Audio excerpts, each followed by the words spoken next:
नमस्कार, स्वागत है आप सभी का सोना झारखंड में। आइए जानते हैं आज की 15 मुख्य बड़ी खबरों को। आधार कार्ड का मुद्दा, बच्चों के नामांकन में समस्या। रांची के स्कूलों में नर्सरी से लेकर सभी कक्षाओं में नामांकन प्रक्रिया चल रही है, जिसमें आधार कार्ड की कॉपी जरूरी है। हालांकि 1 महीने के बाद भी बच्चों का आधार कार्ड जनरेट नहीं हो पाया है, जिससे अभिभावक परेशान हैं। स्कूलों और आधार केंद्रों में हो रही देरी के कारण स्थिति जटिल हो गई है। छठ पोखरा का सुंदरीकरण बेकार। हुसैनाबाद के मुख्य छठ पोखरा का करोड़ों रुपए खर्च कर सुंदरीकरण किया गया था, लेकिन पानी की किल्लत के कारण वह बेकार साबित हो रहा है। पोखरा में पानी सूखने से आसपास का जल स्तर भी गिर गया है, जिससे स्थानीय चापाकल भी काम नहीं कर रहे हैं। स्थानीय लोग इस समस्या से परेशान हैं। ईपीएफओ में वेतन सीमा में वृद्धि पर विचार। सरकार कर्मचारी भविष्य निधि और पेंशन की वेतन सीमा को 15,000 से बढ़ाकर 21,000 या 25,000 रुपये करने पर विचार कर रही है। इस बदलाव से लगभग 75 लाख कर्मचारियों को पेंशन में बढ़ोतरी का लाभ मिलेगा। श्रम मंत्रालय इस बदलाव को लागू करने के लिए तैयार है। झारखंड में आरक्षण नीति, नौकरियों में आदिवासी और महिलाओं को प्राथमिकता। झारखंड सरकार ने 3rd और 4th ग्रेड की सभी नौकरियों में आदिवासी और मूलवासियों को 100% आरक्षण देने की घोषणा की है। इसके अलावा महिलाओं को 33% आरक्षण मिलेगा। यह कदम राज्य में सामाजिक न्याय और समानता को बढ़ावा देने के लिए उठाया गया है। जेएसएससी परीक्षा रद्द करने की मांग, विपक्षी विधायक नाराज।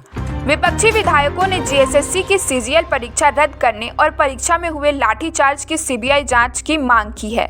विधानसभा में विपक्षी विधायक आक्रोशित दिखे, जबकि सत्ता पक्ष ने न्याय दिलाने का भरोसा दिया है। यह मुद्दा राज्य में बड़ा राजनीतिक विवाद बन गया है।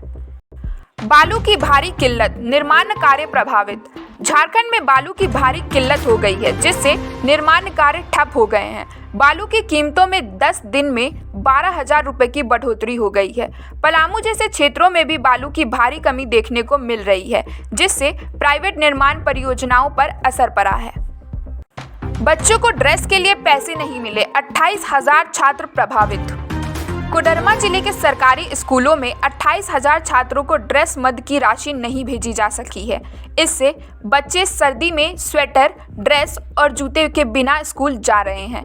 इस समस्या का समाधान करने के लिए शिक्षा विभाग को शीघ्र कार्रवाई करने की आवश्यकता है।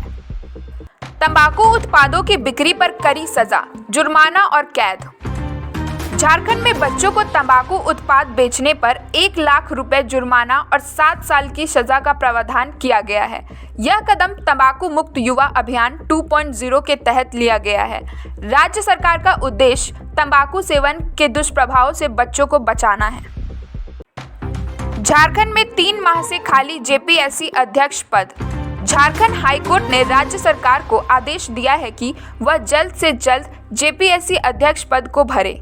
इस पद के खाली रहने से नियुक्तियों की प्रक्रिया और परीक्षा परिणामों में देरी हो रही है। राज्य सरकार से कोर्ट ने इस पर जवाब देने को कहा है। रांची में साइबर ठगी के बढ़ते मामले, 10 नंबरों से ठगी। रांची में साइबर ठग सक्रिय है और 10 मोबाइल नंबरों से सैकड़ों लोगों को ठग रहे हैं।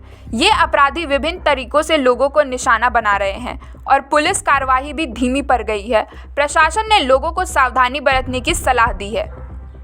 झामुमो की रणनीति, अगले चुनाव में 44 सीटें जीतने का लक्ष्य। मुख्यमंत्री हेमंत सोरेन ने झामुमो पार्टी की बैठक में अगले विधानसभा चुनाव में 44 सीटों के लक्ष्य को साझा किया। उन्होंने पार्टी कार्यकर्ताओं और नेताओं को जीत के लिए धन्यवाद दिया और राज्य में संगठन विस्तार पर जोर दिया। अगले चुनाव में राष्ट्रीय पहचान बनाने का भी उद्देश्य है। झारखंड में 75% नौकरियां स्थानीय लोगों को देने पर कोर्ट ने रोक लगाई। झारखंड में राज्य सरकार ने निजी कंपनियों में 75% नौकरी स्थानीय लोगों को देने का कानून बनाया था, लेकिन हाईकोर्ट ने इस पर रोक लगा दी है। कोर्ट ने राज्य सरकार से इस कानून के बारे में जवाब मांगा है और इस मामले की अगली सुनवाई मार्च में होगी। रांची में शराब दुकानों की छापेमारी, गड़बड़ी पकड़ी गई। उत्पाद मंत्री ने रांची के शराब दुकानों की औचक निरीक्षण किया और कुछ दुकानों में गड़बड़ी पकड़ी। एक दुकान में सेल रजिस्टर 2 महीने से अपडेट नहीं हुआ था, जिससे स्टॉक की जानकारी नहीं मिल रही थी। मंत्री ने संबंधित अधिकारियों को जांच का आदेश दिया है। झारखंड में दिव्यांगों के लिए सशक्तिकरण अभियान शुरू। ब्रह्मा कुमारी संस्थान द्वारा झारखंड में दिव्यांगों के सशक्तिकरण के लिए 15 दिसंबर से 8 जनवरी तक विशेष अभियान चलाया जाएगा।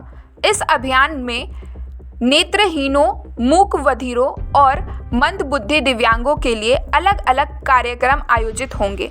यह अभियान दिव्यांगों को मानसिक और शारीरिक रूप से सशक्त बनाने का लक्ष्य रखता है। कोल विद्रोह के शहीदों को श्रद्धांजलि, 193वीं वर्षगांठ मनाई। 1831 के कोल विद्रोह की 193वीं वर्षगांठ पर झारखंड में श्रद्धांजलि सभा आयोजित की गई। शहीदों को याद करते हुए उनके संघर्ष और बलिदान को सम्मानित किया गया। इस मौके पर राज्य के विभिन्न नेताओं और सामाजिक संगठनों ने जल, जंगल और जमीन बचाने का संकल्प लिया। आज के लिए इतना ही। आगे के अपडेट्स के लिए बने रहे हमारे चैनल के साथ। धन्यवाद।